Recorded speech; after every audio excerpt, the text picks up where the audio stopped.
You are listening to Bits of Signum, Creator Stories podcast. Hello, everyone, and welcome back to Bits of Signum, Creator Stories. We are really excited to be here today with Matthew Warneford, the founder and CEO of Dubit, and Eliza, my partner, who has been a creator herself for many, many years and a digital pop star.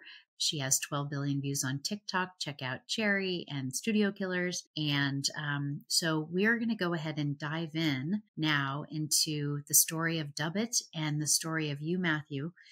We would love to hear your story. It's very unusual on this podcast for us to be speaking to a founder who has founded the company, I think it was 17 years ago. Is that right? Over 20 now. Yeah. 20? A long time. Oh, wow. Okay. Yeah. So I was off by a few years, but still 20 is a long time. And also I believe your roots are in digital marketing and advertising. So it'd just be really interesting, I think, for the audience to hear about the evolution of you and of Dubit. Sure. Look, I'm thrilled to be here. So look, how should we start? Shall I start from 20 years ago and give you a quick sort of, quick history of how I ended up here? Yeah. Maybe kind of the evolution from the digital marketing and advertising to, the Roblox world, and kind of give us a sense for, what the company is grounded in now. It'd be great. So in a strange way, we've almost come full circle. So I started the business 20 years ago when I saw if you were around then on the internet, there was a great little experiment called Mobiles Disco. And it was a sort of 2.5D isometric chat room, avatars. And I thought, wow, this is great. How hard can it be to make that? Can't be that hard, right? Let's build a world like that for me and my teenage friends at the time that we would want to hang out in. And so we created at the time what was the first Flash, fully browser-based multiplayer world that was called Dubit Island. And so that was the origin of the company in virtual worlds and gaming. Now, very naive back then as teenagers, having a lot of fun, .com era, all this kind of stuff, trying to figure out, look, how do we pay the server bills? And again, keep in mind, like back then, you were paying $20,000 for a Microsoft database license. It was very, very different. There were no open source databases. How do we pay for all of this? We had no funding. And of course, the obvious answer is, well, we went to some brands. We said, hey, look what we're doing. We can put you inside of our world. And that's where we went from. And so, of course, from that very beginning, creating multiplayer worlds that we wanted to be in as teenagers, we then started working with brands. And of course, you kind of fast forward to where we are now, where kind of technology has caught up. We're not on dial-up internet anymore. We've got rich 3D experiences, incredibly powerful phones, and platforms like Roblox where anybody can start to build these kind of 3D experiences. But that's what we were envisaging all those years ago. Interesting. It's also unusual to have someone with your experience so entrenched in Roblox. You're one of 7 partners in their official Roblox partner program. Can you just talk about the road, from the time you started in Roblox? And it sounds like you saw that kind of platform and that style a long time ago, but what was it like getting involved in this world with mostly kids?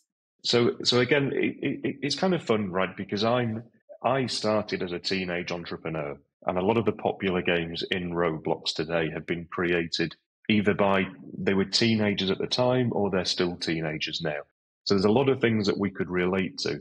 Only 20 years on, we also understand a lot more about how to operate a business, how to grow a business, all of those kind of more boring things. So we could relate to that first of all. But I think what's kind of interesting, at least to me, is how we landed in Roblox, because I completely missed it for years. Obviously, Roblox has been around a long time.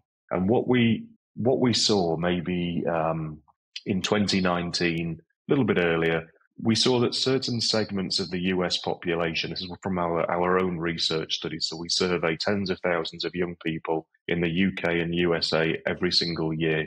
We have done for nearly 10 years, and we do that to try and identify early trends that might be relevant to the different brands that we work with and relevant to our business. And we were seeing that certain segments of the US population were playing Roblox pretty much every week, half the population playing. That's really unusual to get to 50% of, for example, 9, 10, 11-year-olds playing something every single week. So we started looking at it, thinking this is really interesting. This is a user-created gaming platform or user-created 3D platform. We think this is really exciting. We're going to go and tell the brands that we work with about this thing. And we feel like we've just discovered this, right? And of course, keep in mind, Roblox has been going for like 10 years at this point. But we're looking at this going, wow, this is amazing. Half of kids in the US are playing this all the time. Let's show them. And of course, we go to the brands. This is all pre-COVID.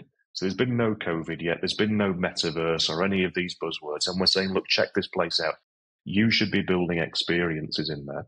Everyone we spoke to said, no. It's horrible. It's for kids. The graphics are bad. We don't want to be part of this. It's not up to our standard.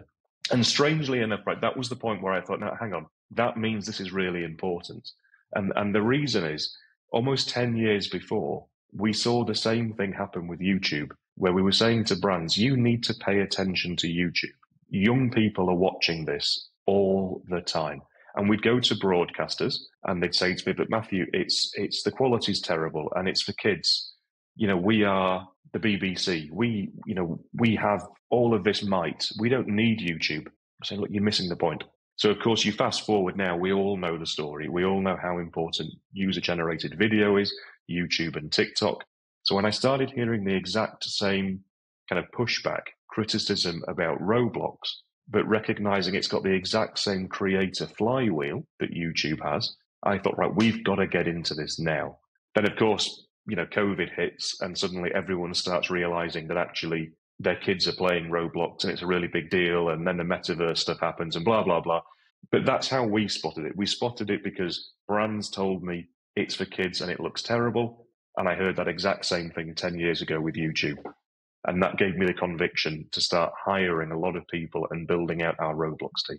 Yeah. One of the metrics that we love to cite is the engagement that we're seeing in Roblox, which it typically surprises people even now, even though they have kids who play Roblox, and even though it's much more well known, it surprises people that on average, in terms of time spent, we got this from Scott Galloway, people are spending 156 minutes a day in Roblox. That's 2.8 times TikTok. And it's multiples YouTube, it's multiples of Instagram, Facebook barely even registers anymore. So, what we're really excited about is this idea that we're big, students of behavior change. So the behavior has shifted, the audience has moved, and yet, the dollars haven't, which is also why we're excited about what you're doing.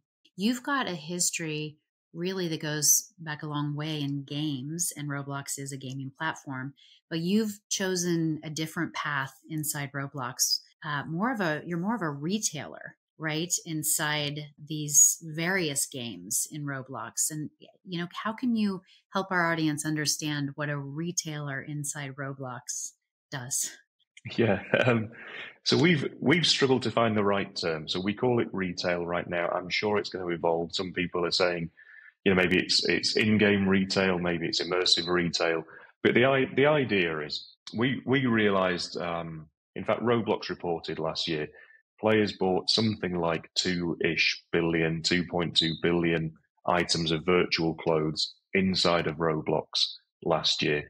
Now, keep in mind, 20 years ago, I was creating and selling virtual clothes inside of my own Dubit island. So I was already attuned to this idea, but I hadn't quite realized how big it had got, first of all.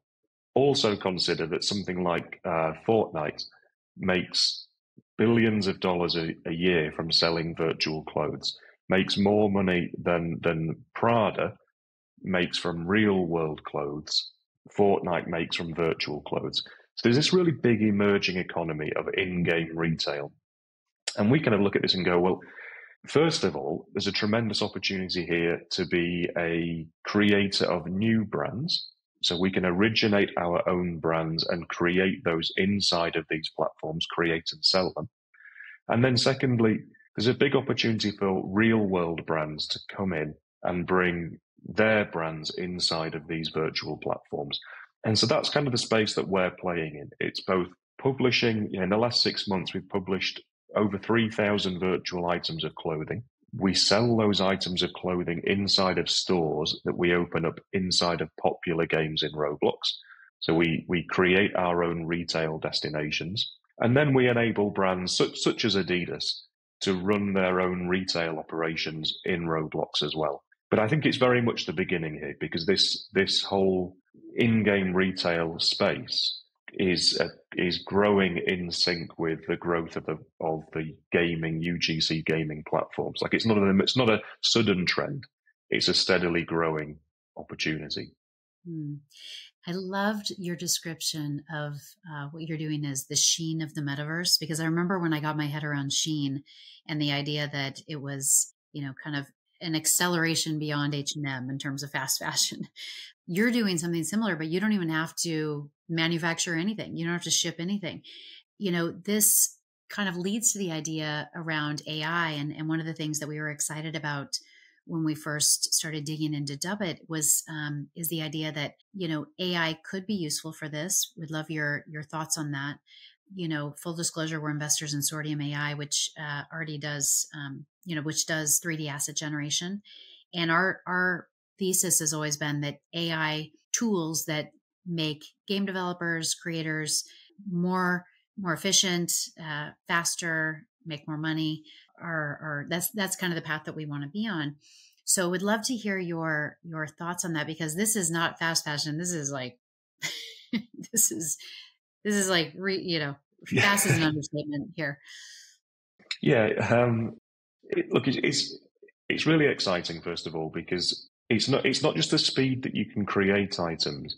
It's also the amount of information that you have to inform what you create. And so if you think about the world that I'm operating in, I actually know what people wear when they come inside of my stores. I know exactly what they look at, what they try on, what they search for, what do they buy. When they buy something, what do they wear it with? There's a tremendous amount of signals that help inform. So what do we create? Where are the niches? Where are the opportunities? So the first thing that we try and do is we try and use a tremendous amount of data that we collect to inform the next batch of items that we produce. So we collect and analyze that data on the Monday. By the end of the week, we've created and published new clothes back into our stores. So it's an incredibly tight feedback cycle. And the reason we're able to create and publish those so quickly is that we've been able to make use of generative AI to both help. It's kind of two phases. Generate concepts. What are the ideas based on the data that we want to explore? Which of those ideas do we then turn into 3D assets and then publish in the store? And so, of course, we've been introducing generative AI in both of those steps, as well as using data science to spot the trends in the first instance. And that creates these super short, tight feedback cycles from Monday morning spotting and analyzing trends to Friday publishing to by the following week, we start to have very strong signals. Is this selling? And of course, because we know what's selling and because we have our own retail space as well, we can then start to promote the best sellers inside of our stores. And we can also start to go, well, actually, this is selling really well. And people who buy this, they also buy and wear it with items like this. So now let's create complementary items. And so it is a very, very fast fashion, way faster than you could ever accomplish in the physical world. Yeah. Eliza, you are an expert in trends and social media. Just would love to hear what you're thinking right now and what questions you have. So tell me about the brand tie-ins. How have you been working on that? Is there some exciting projects you've been having that you would love to tell us about? Yeah, of course. So look, we work with brands in a couple of ways. We have our own stores, so our own Dubit stores, where we sell both our original designs. We also sell designs inside of those stores that we have created in partnership with brands. And then we also enable, or power, I should say, Adidas to be able to create and run their own virtual stores inside of popular games in Roblox. And it's not just the stores. We're enabling Adidas to both have access to that same data that helps inspire the clothes that we create, but then also that same AI-powered production pipeline that gets the cost of creation down from thousands of dollars per item to around $35 to $50 per item, depending on what it is. So we supply them with that full solution of both data, virtual clothing production powered by generative AI, and then smart retail stores inside of the retail locations we have in popular games. And the last thing, by the way, because one of the things that's becoming increasingly popular for us is there are a whole number of real world brands that spend tremendous amounts of money on advertising their real world collections. They're beginning to see that actually giving away virtual clothing inside of games is a great advertising product. Because, of course, now you have potentially hundreds of thousands to millions of players wearing your branded merchandise, just running around hugely popular platforms like Roblox. And so we've been doing partnerships with a lot of different brands that enable them to give away virtual items from the stores that we operate inside of those popular games. Amazing. That's so great. Yeah. The other thing I wanted to ask, is there like an item that surprised you in like how popular it is, or like is there a couple of pieces that just keep having an evergreen effect? Yeah. So it's a great question because I've been using the word fashion, and I think fashion actually gives very much the wrong impression, because when we think of fashion, we tend to think of the clothes, often high-end clothes, but certainly we think about things that are constrained by real-world physics. And of course, the reality is in my business, I'm not constrained by what we can do in the real world. So I'll give you an example of one of our best sellers over the Christmas period was we call it a mech, like a robot character, right? And we have a number of these characters where all of the body parts are designed to be interchangeable. So if you buy multiple characters, you can now swap the head from one with the body of another, with an arm from the other, and a leg from another. And then we've got a whole load of different accessories around that you can attach to these different parts. It has been a tremendously good seller. Players have spent over $50,000 so far on that collection of robots, and it's just continuing to sell. And so it's things like that where it makes complete sense in hindsight, because it's fun. Like, you get to create yourself as a robot, you get to customize it, but it's not something that I would have been able to sit here 6 months ago and say, oh yeah, of course we'll be selling tens of thousands of dollars of robots inside, like that. I never saw that coming. And we have so many of those examples of just items you would not have expected to be popular are. And again, that's because it's not, as much as I keep saying fashion, a lot of what's happening in this platform is role play, play in general, experimenting. It's fun, people having fun. And so a lot of the item sales are not driven by being cool necessarily, but by play and experimentation. And that's where we're finding some really great success. With a lot of live ops and games, obviously seasonal things, like you explained about Christmas being the kind of the moment that you created this mech. How are these sort of seasonal events tied into your creative process, or what you're seeing? Like, is there correlation that, or is it a little bit more loose because it's so much more like fashion, like it's, as you said, cosplay, it's not exactly fashion? Yeah, so we made a lot of let's call it traditional Western Christmas clothes over the Christmas period and in the lead up to the Christmas period. Okay sellers at best. Like, it was not, there were no breakouts there. I sort of attribute that to maybe two things. Certainly, kind of, Roblox is a very global platform, first of all, and I think sometimes it's easy for us to assume that everybody else, celebrates the same seasonal moments, first of all. So I think that's part of what's happening there. And then I think I'm not certain, but Christmas time, lots of people make Christmas stuff. So how do you cut through the noise? And so when you think about a platform like Roblox, you've effectively got an infinite amount of competitors all creating things. And so where we think we win is by using data to spot the opportunities, the niches that are not necessarily obvious, and those things sell well. If we're just creating the same things that everybody else is creating, it's fairly saturated. And so that's my suspicion as to why it didn't do well. It's the global nature of the platform, and then just generally the obvious ideas get copied quickly. So it's finding the sort of the niches and the gems. And of course, this is what YouTube's about, right? There's so many different niches inside of there that have become interesting small businesses. So we think, well, actually, can we spot the millions of different merchandise niches inside of Roblox and create items for those very quickly? The last thing I'll say about the Christmas period, without it was very good. Like, it was a very big spike. So there's certainly a correlation between a lot of young people getting access to Robux over Christmas, because our sales just doubled overnight. So that there is a very strong correlation between spending during the Christmas period, but not necessarily buying Christmas themed items, at least not from us. The data is super interesting because you have a look into, I think in the last report, Roblox said they had 71.5 million DAUs. So these are kids that are kind of hanging out with their friends, buying things, and you've got the data, which I would think would be some serious secret sauce to retailers, because even if it's not, especially I guess if it's not just an average, a shirt or a hoodie or something, if it's actually some sort of a thing that is trending, are you picking up on those things? And is that a go-to, or is that a strategy of yours with physical items? Yeah, so it goes both ways. So we see real world trends, first of all, being replicated inside of Roblox.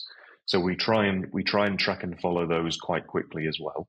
But then also Roblox, in their fashion study, reported, and I forget the exact number, but it was a meaningful percentage, let's say north of 50% of Generation Z reported that the clothes that their avatar wear influences their real world choices.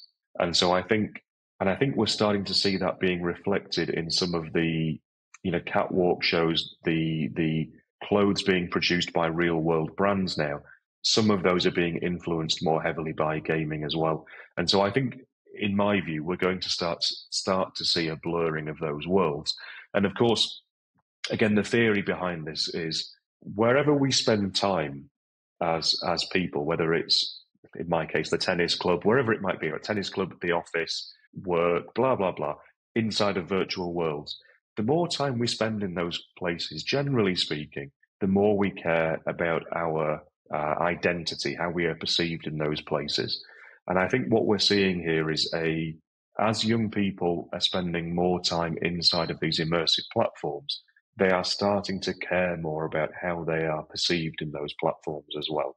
And so I think there's an inevitability that actually, let's call it, for want of a better word, fashion spend, clothing spend, apparel spend, perhaps that was being spent in the real world, because that's where people were spending the majority of their time.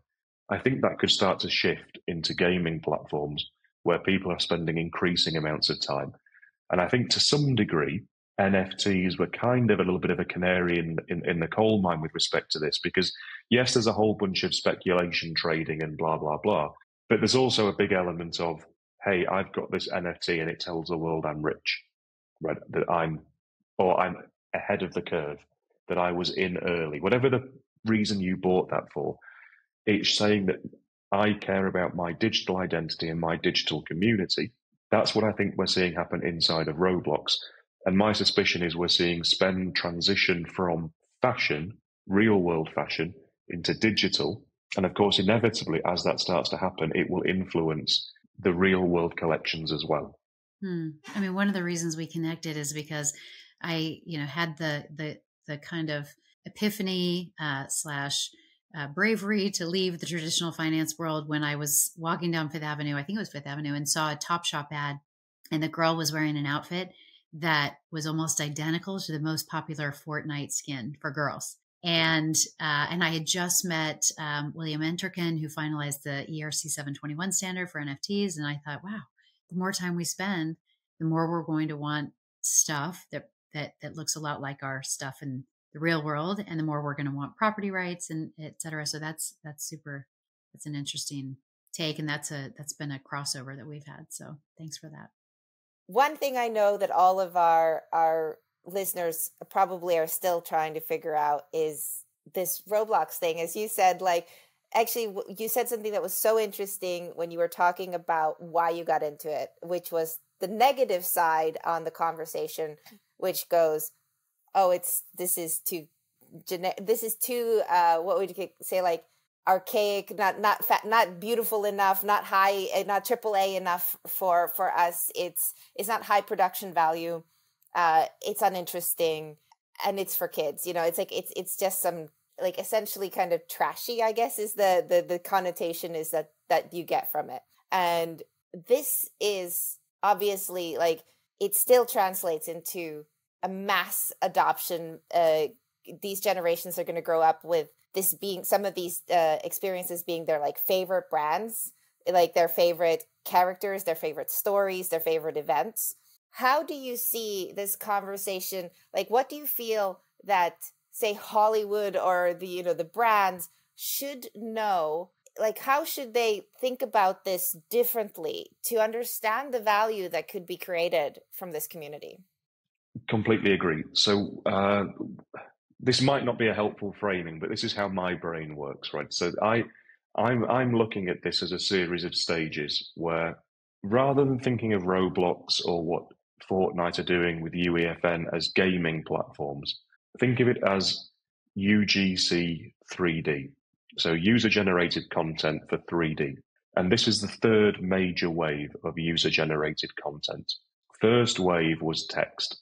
So again, we go back 20 years, we had things like Blogger and WordPress and Twitter, all of these things that made it very, very easy for anyone to become a publisher.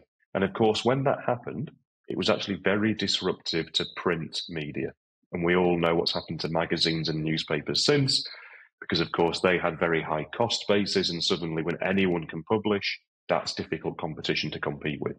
Technology improves, bandwidth gets faster, and we start to see the second wave emerge, UGC video. So we go from UGC text to UGC video. And again, 10 years ago-ish, we had the early days of YouTube. And of course, YouTube really, really accelerated because of the cell phone. And as millions and millions and then billions of people started carrying a cell phone in their pocket, they could now create, publish very, very easily any kind of video content. And that wave became equally disruptive, or in fact, probably more disruptive to broadcast TV, to pay TV, because suddenly anyone can publish at almost zero marginal cost. There's billions and billions of hours of content. There's still 24 hours in a day. And so where do those hours come from that are spent watching YouTube or TikTok or whatever else? Well, they come at the expense of the previous incumbents. And those incumbents were broadcast and so on. So now technology's improved again, and we're now at the stage where it's beginning to get possible for anyone to create 3D experiences. So text to video to 3D. My belief is generative AI is on the cusp of creating that same accelerant that the smartphone was, the cell phone was for YouTube. And that's because all of these waves have the same kind of creator flywheel. So more creators means more content. More content attracts more consumers of that content. More consumers means more money, whether that's spending, whether that's advertisers, and more money attracts more creators. It always takes a long time to get that flywheel going, but once it does, it's quite difficult to stop. Now, what generative AI does is it makes it 10 times easier for people to start creating 3D content, creating code, which means suddenly we can have 10 times more creators at the top of that flywheel. That becomes very, very important because, again, there's still only 24 hours in a day. So now imagine a world where we've got millions and millions of games being created every year, way more games, way more 3D experiences, way more 3D events, way more 3D fashion, like just way more 3D content than we've ever experienced in our lifetime. That's going to consume a lot of, absorb a lot of consumer attention, and that has to come at the expense of something else. So what expense is that? Well, it's going to be social platforms. It's going to be real world activities. It's going to be broadcast TV. It's whatever came before. And so I think we're at the early stages of YouTube, but again, for 3D. It's not the perfect analogy, but we all recognize the impact YouTube had on the media world and how it changed the fortunes of what were considered almost, unmovable organizations are now severely weakened. We're seeing the same thing start to happen now. So my bet is by the end of this decade, there's 1 billion people playing inside of these user-created 3D platforms. There'll be a tremendous amount of experiences that look nothing like AAA games or the mobile games that would have been commissioned by big studios, because when it costs so much less to create content, you get innovation because you can take risks. Same thing I mentioned earlier about my mechs, right? We made robot outfits because it cost us next to nothing to try it. But if it was costing you tens of thousands of dollars, you can't do that because you might not get the return and so on and so forth, right? So this is what I think is happening. This is hugely disruptive to the incumbent media industry. It's going to create a whole new set of, let's call them brands, in the same way that we have influencers who are brands today. We're going to have 3D brands, fashion brands, gaming brands, entertainment brands, you name it. And there'll be a economy and ecosystem that builds up around them. And I am of the view that not enough people have fully internalized that what we're seeing here is not just gaming and this niche thing off to the side. It's user-generated 3D, and those 3D spaces are social, they're fashion, they're entertainment, blah, blah, blah, blah, blah. You are definitely in the right room. Yeah. This is what we talk a lot about. And I would love for you to keep going on, Roblox looks a lot like the early days of YouTube. Where will there be more than one Roblox? Do you see UEFN having a space here? Do you see everywhere from Builder Rock Boy having a place in this world? Or in the YouTube days, the creators came and, Eliza's friend, Fred Siebert, who founded Next New Networks, he, saw, being an early creator in a platform, YouTube, wasn't really great because YouTube ended up taking a lot of the value for themselves. And what we've been thinking about is this idea that how will this be different? So we just love to hear your views on the platforms themselves. Whether or not will they take away from Roblox? Will they be different than Roblox? Will they not even, will they go away? Will they even survive? So there's a few scenarios that play out. And I think if we pull back to the most important thing all these platforms have to figure out is how do they get their own flywheel spinning? Because you need to have creators that create content. Content brings consumers revenue creates. Right? Everyone's got to do that. So then the question is how, right? How do you start that? So Roblox did that steadily over 10, 15 years of just gradual innovation to get theirs going. Fortnite, on the other hand, can actually shortcut that by saying, well, we have one of the most successful games of all time, one of the most profitable games of all time. Can we use that to bootstrap our creator flywheel? And to some degree, the kind of crypto-backed, let's call them metaverses or user-created platforms, were trying to do a similar thing, but this time with financial incentives. So Fortnite is saying, look, we've got the players and we'll give you some cash by sharing our revenue if you come to our ecosystem. And of course, the crypto platforms were saying, look, you come in early now and start creating, you could make a lot of money here. And so you can incentivize that flywheel at different points, is what I'm saying here. But you've got to be clear, how am I going to get that flywheel going? So that's the first sort of foundation to that. But I think the other thing we have to keep in mind is the world that we're in today is and the startup ecosystem is very different to where YouTube was all those years ago. First of all, there's more capital available to try and grow. YouTube were almost forced to sell, is my understanding, because of the kind of litigation risks. And if they didn't sell to somebody like Google, it would have ended up killing the business off. I think there's a world today where we can create and fund more competitors. And I think if you look at Uber and Lyft, again, it's not a perfect parallel, but these are marketplaces. You can have more than one marketplace, but you've got to be clear, why does this one exist? However, right, blah, blah, blah, blah, blah. I think if we look a bit further forward, there's a bigger trend that's happening, and you touched on it earlier, around the idea of ownership. And I think we're transitioning to a world where people will start to care about owning their digital assets. And so this is far from a perfect analogy, but when I was very young, going on the internet, I thought AOL was the internet, right? It was like the whole internet. And it was amazing when suddenly it turns out I can get on any website. And of course, the great thing here is that, and we all know this, the reason that you can navigate from the BBC website to the smallest independent blog on the internet with one click is that we made it possible, irrespective of technology, to navigate between them. I think we'll be heading towards that world. I don't think we're there for quite a long time, but I think consumer demand for owning their own assets as they're spending more money, they want to make sure they own them, will start to push some of that shift onto platforms. As platforms start to feel that pressure, I think we'll start to see it open up.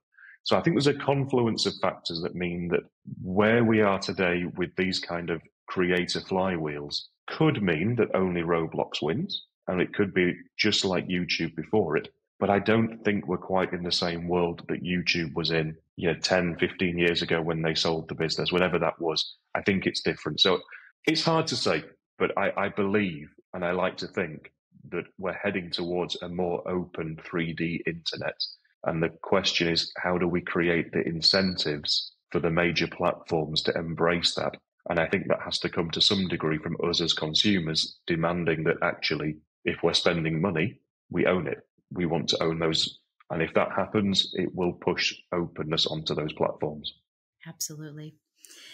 Well, I feel like Eliza and I could talk to you all day, Matthew. And this is one podcast I would advise our listeners to marinate on and listen to it again, because you always have such a great way of framing these concepts and kind of the way that they will unfold into the future.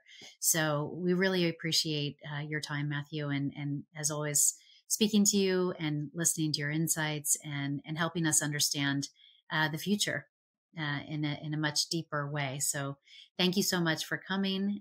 Eliza, thank you so much, as always. And we'll see everyone next time. Thank you. Thank you both. Always Bye. Enjoy the chats. Bye.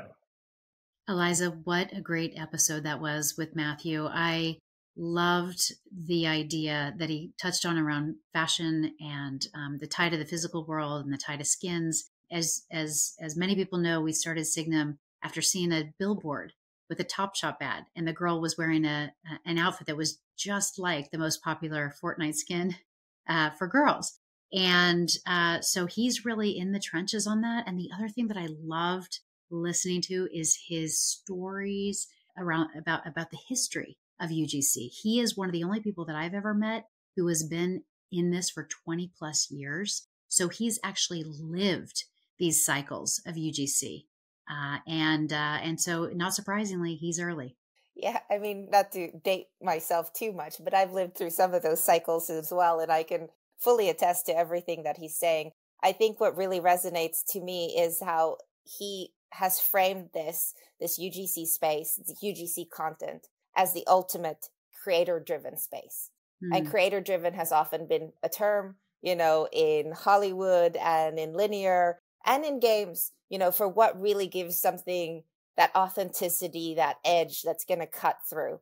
And I think that's what we're seeing here, is that now the tools are accelerating, the platforms are accelerating, and the monetization, the commerce around it is vastly changing. So this is absolutely one of the most exciting spaces right now. Yep. The audience has moved. The dollars will follow. Exactly. Thank you for listening.